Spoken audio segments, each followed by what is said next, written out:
Gopalakrishnan sir வணக்கம். வணக்கம் Gopalakrishnan sir, Tamil Nadu government white paper sir சொல்றோம்னு சொன்னாங்க.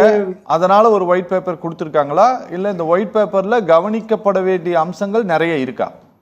கடந்த அரசாங்க ஒயிட் பேப்பர் அப்படிங்கிறது வந்து ஒரு ஸ்டாக் டேக்கிங் எக்ஸசைஸ். எப்படி எவ்வளோ கடந்த 5 ஆண்டுகளாக எப்படி நிதி நிலைமை எப்படி இருக்கு, எந்த மாதிரியான நிலையில இருக்கு, கடன் எப்படி இருக்கு, இது போன்ற விஷயங்கள். ஏன்னா இது பட்ஜெட் அப்படிங்கிறதா அடுத்த லெவல்ல வரும். இது வந்து இப்போதைய நிதி நிலை எப்படி இருக்கு கடந்த 5 ஆண்டுகளாக. ஏன்னா 21 வந்து பிடிஆர் பழனிவேல் ராஜன் அவர்கள் வந்து அதற்கு முன்பு 10 years உடைய பிசிக்கல் ஸ்டேட்டஸை வந்து 21 கொடுத்தாரு. இப்போ இந்த கடைசி 5 ஆண்டுகள்.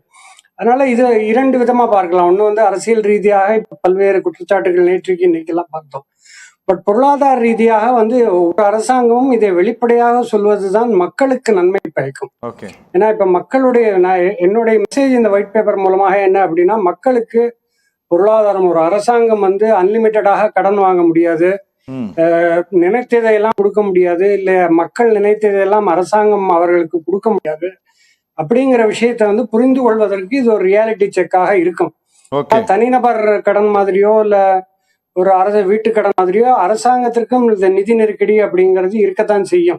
ஒரு அரசாங்கம் என்பதனால நினைத்ததெல்லாம் அவங்களால சாதிக்க முடியாது, மக்கள் விரும்புகிறார்கள் என்பதனால எல்லாவற்றையும் கொடுத்தும் விட முடியாது. அதனால அந்த அடிப்படையில பார்க்கும்போது இது ஒயிட் பேப்பர், இந்த டிக்ளரேஷன் எல்லாமே பார்க்கும்போது சாமானியர்களுக்கு ஒரு மெசேஜ் கிடைக்கும். இதெல்லாம் வந்து அரசாங்கத்திற்கும் நெருக்கடிகள், நிதி நெருக்கடிகள் இருக்கு, இது போன்ற சிக்கல்கள் வரும் அப்படிங்கறதெல்லாம் புரிந்து கொள்ளக்கூடிய ஒரு டெம்ப்ளேட்டாக இந்த ஒயிட் பேப்பரை எடுத்துக்கலாம்.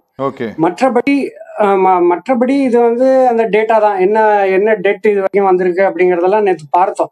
இந்த 21 ஸ்லைட்ல என்னெல்லாம் இருக்கு, பிசிக்கல் ஸ்டேட்டஸ் என்ன இருக்கு அப்படிங்கிறது. இரண்டாவது விஷயம் அப்படிங்கிறது, இப்ப அந்த கடன் அளவு, ஒரு தனிநபர் கடன் எப்படி இருக்கு, ஒரு மாநிலத்திற்கு வந்து அந்த பாப்புலேஷன் எடுத்து ஒட்டுமொத்த கடன் டிவைட் பண்ணி நம்ம தலையில சேர்க்கும் பொழுது ஒரு கடன் வருது அப்படிங்கறதெல்லாம் இருந்தாலும், அரசாங்கத்தை பொறுத்த அளவுல கடன் வாங்குவது தவறில்லை, அந்த கடன் வந்து எப்படி செலவழிக்கப்படுகிறது அப்படிங்கறதுலதான் அந்த எஃபிஷியன்சி இன் பிசிக்கல் மேனேஜ்மெண்ட் அப்படிங்கிறது இருக்கு. இப்போ ஒட்டுமொத்த கடன், இப்ப டோட்டல் ஜிடிஎஸ்பிக்கு வந்து தமிழ்நாடு 28% கடன் அளவு இருக்கு. இப்ப குஜராத் எல்லாம் இன்னும் குறைந்திருக்கு, 17-18% இருக்கு. அதனால கடன் வாங்குவது வந்து குற்றமோ அல்ல தவறோ கிடையாது. ஏன்னா பிசிக்கல் கேப் இருக்கு, அதாவது ஒரு பிசிக்கல் டெபிசிட்டுக்கு இவ்வளவுதான் எக்ஸிட் பண்ண முடியும் அப்படிங்கிறது மத்திய அரசுடைய மேண்டேட், பினான்ஸ் கமிஷனுடைய மேண்டேட் எல்லாம் இருக்கு. அதனால நினைத்த மாதிரி எந்த மாநிலமும் கடன் வாங்க முடியாது. பட் அந்த வாங்கிய கடன், ஒரு 100 ரூபாய் கடன் வாங்கினால் அது எதற்கெல்லாம் செலவிடப்படுகிறது அப்படிங்கறதுலதான் அந்த அந்த கவலைக்கிடமான விஷயம் ஏற்படுது. ஏன்னா அந்த நிர்வாக செலவினங்கள், அதாவது அரசாங்க ஊழியர்களுக்கான அந்த சேலரிஸ், பென்ஷன்ஸ், வாங்கிய கடனுக்கு உண்டான வட்டி, இதற்கெல்லாமே அதிகப்படியாக செலவழிக்கப்படுகிறது. உட்கட்டமைப்பு, அதாவது கேபெக்ஸ் அப்படின்னு சொல்லக்கூடிய பொருளாதாரம் சார்ந்த செலவினங்கள் தமிழ்நாடு மட்டும் இல்லை, இந்த கம்ப்ளைண்ட் வந்து பல மாநிலங்கள்ல இருக்கு. கர்நாடகாவில் இப்ப பார்த்து கொண்டிருக்கோம். 5 தேர்தல் வாக்குறுதிகளை கொடுத்து விட்டு தடுமாறி கொண்டிருக்கிறார்கள். எங்கெல்லாம் டாக்ஸ், லோக்கல் டாக்ஸ் உயர்த்த வேண்டும், இல்ல எங்கெல்லாம் அந்த பெனிஃபிஷியரி கட் பண்ணலாம் அப்படிங்கிற அந்த ஆராய்ச்சியில இருக்காங்க. அதனால கடன் வாங்குவது தவறில்ல, அந்த கடன் வாங்கிய கடன் எப்படி செலவழிக்கப்படுகிறது, திரும்பி ஜிடிபியில வருமா அப்படிங்கிற கொஸ்டின் தான் பார்க்கணும். அது கடந்த 10-15 ஆண்டுகளாக சரியான ஒரு பாதையில இல்ல அப்படிங்கறது ரொம்ப தெளிவாக இருக்கு. இந்த ஒயிட் பேப்பர் வரணும்னு இல்ல, ஒயிட் பேப்பர் எல்லாமே ஒரு அந்த பிக்சர் வந்து ரொம்ப கிளியரா தான் இருக்கு. சரி சார், எனக்கு ஒரு விஷயம் சொல்லுங்க சார். சார் இங்க பாருங்களேன், இந்த அரசாங்கத்தினுடைய வருவாயில் சறுக்கல் ஏற்பட்டதற்கு சில லீக்கேஜஸ் காரணம், சில முறைகேடுகள் காரணம்ட்டு. சார், அரசாங்கத்திலிருந்து 1 ரூபாய் எடுத்து செலவு பண்ணணும்னாலும் அதுக்கு இங்கே கணக்கு இருக்கு. நீங்கள் யாருக்காச்சும் நீங்கள் டெண்டர் கொடுக்குறீங்க அப்படின்னாலும் அதுக்கு பிடபிள்யூடியினுடைய ஷெட்யூல் ஆஃப் ரேட் படி தான் இருக்கக்கூடிய லோக்கல் பாடி எல்லாமே அந்த ரேட்டை தான் ஃபிக்ஸ் பண்ணி ஆகணும்.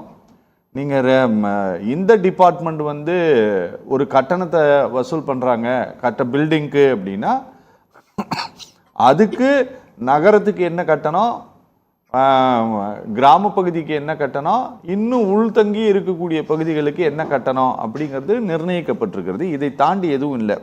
ஊழல்னா இந்த வேலை சீக்கிரமாக செஞ்சு கொடுக்கறதுக்கு வாங்கக்கூடிய லஞ்சம் தான் ஊழலே தவிர மொத்தமாவே அரசுக்கு வரக்கூடிய வருவாயில் இங்க ஊழல் நடந்திருக்குன்ட்டு சொல்லும் போதுதான் எங்களுக்கு வந்து பெரிய ஒரு சந்தேகம் வருது சார்.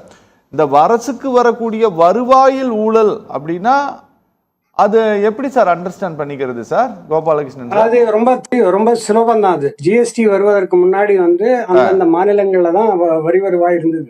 மேனேஜ்மெண்ட், அதாவது டாக்ஸ் ரெவன்யூ மேனேஜ்மெண்ட் ஜிஎஸ்டிக்கு முன்பு 2017க்கு முன்பு பார்க்கும்போது அந்தந்த மாநிலங்கள் வந்து கலெக்ட் பண்ணிட்டு இருந்தாங்க சேல்ஸ் டாக்ஸ் எல்லாமே.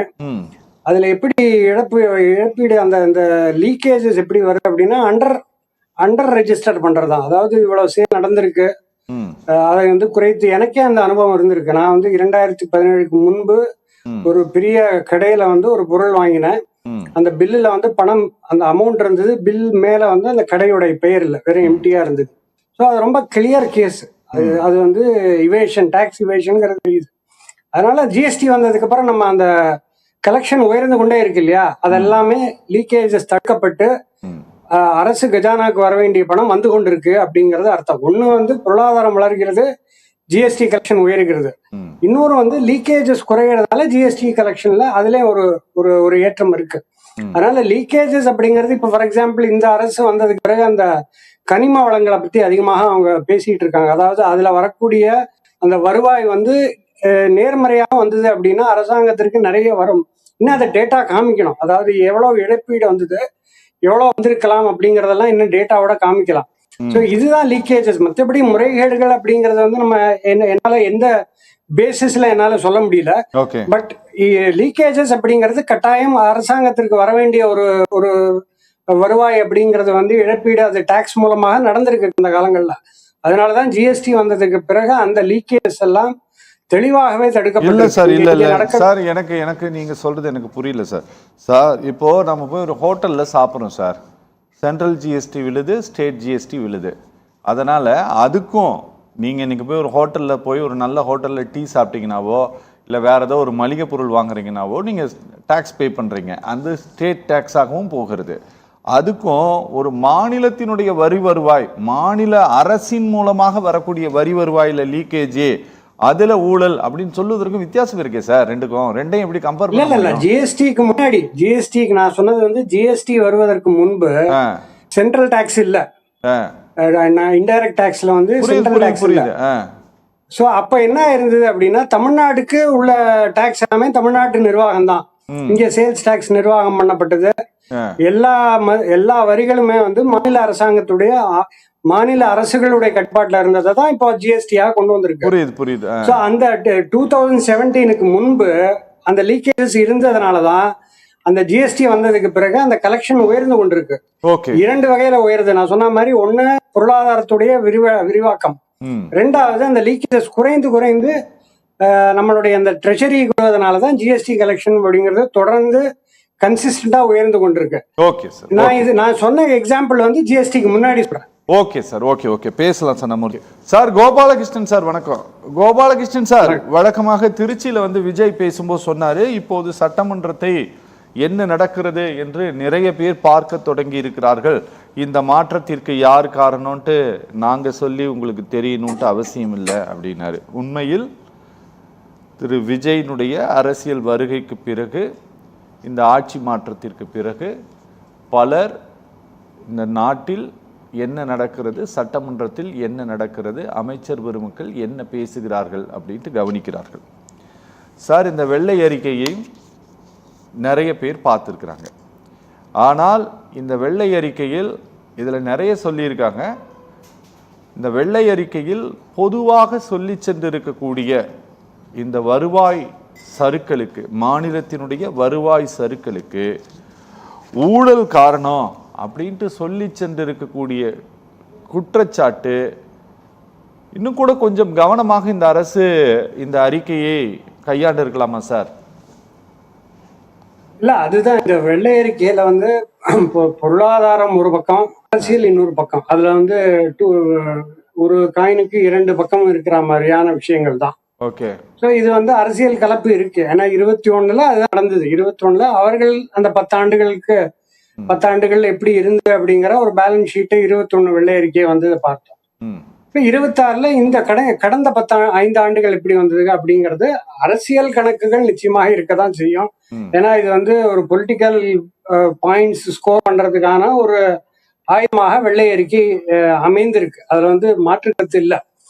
பட் என்ன விஷயம் அப்படின்னா இது வந்து ஸ்டாக் டேக்கிங்காக தான் பார்க்கணும். அதாவது 5 ஆண்டுகள்ல என்னென்ன எப்படி நிதி நிர்வாகம்ங்கிறது எப்படி இருந்தது, நிதி கோபாலகிருஷ்ணன் சார் நான் திரும்பவும் இதை கேட்கறதுக்கு நீங்க சங்கடப்பட வேண்டாம் சார். சிஏஜி ரிப்போர்ட்டுக்கும் ஒரு ஒயிட் பேப்பர் சப்மிட்டுக்கும் வித்தியாசம் இருக்கிறது. சிஏஜி ரிப்போர்ட்ல கூட நீங்க இதனால் இவ்வளவு இழப்பு என்று தான் குறிப்பிடுவார்களே தவிர ஊழல் என்று குறிப்பிட மாட்டார்கள். ஆனா முதல் முறையாக இந்த கவர்மெண்ட் ஊழல், சென்ட்ரலைஸ்டு கரப்ஷன் அப்படின்ட்டு ஒரு ஒயிட் பேப்பர்லயே இவங்க கொடுத்திருக்கக்கூடிய காரணத்தினால் நான் கேட்கிறேன், இது எங்க ஊழல் நடந்தது, எப்படி நடந்ததுன்ட்டு தெளிவுபடுத்த வேண்டிய பொறுப்பும் கடமையும் இந்த தமிழ்நாடு நிதி அமைச்சகத்திற்கு இருக்கிறதா?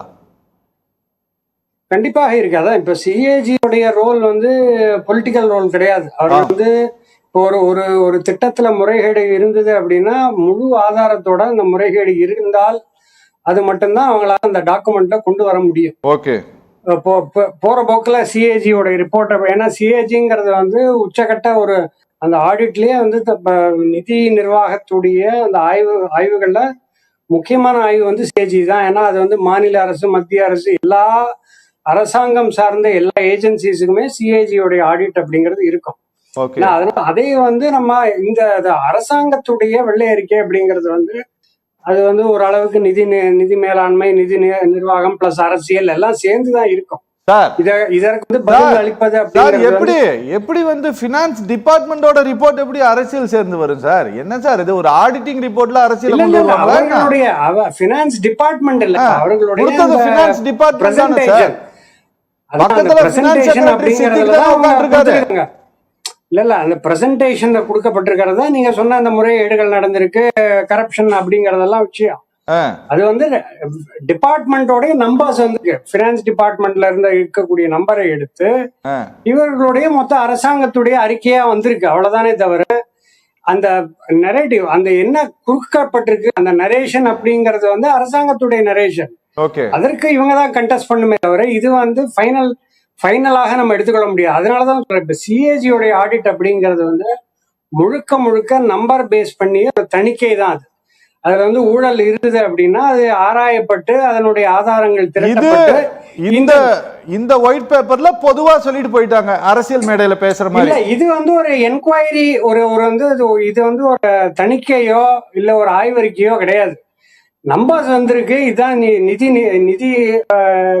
நிதி இந்த பினான்சியல் சிச்சுவேஷன் எப்படி இருக்கு கடந்த 5 ஆண்டுகளாக இருக்கிறது அப்படிங்கிறது டேட்டா இருக்கு, பட்ஜெட்டரி டேட்டா இருக்கு, பினான்ஸ் டிபார்ட்மெண்ட் டேட்டா இருக்கு. ஓகே. இவர்களுடைய இந்த நரேஷன் அப்படிங்கறது அதை எப்படி பிரசன்ட் பண்றது அப்படிங்கறதுல பல்வேறு கருத்துக்கள் இருக்கு. அதுலதான் இப்போ முன்னுக்கும் பின்னுக்கும் இது போன்ற கருத்து பரிமாற்றங்கள் நடந்து கொண்டிருக்கு. அதுக்கு தான் சொல்றேன். சிஏஜியோட தணிக்கை வந்து கம்ப்ளீட்டா டிஃபரெண்டாக இருக்கும். Okay sir, okay.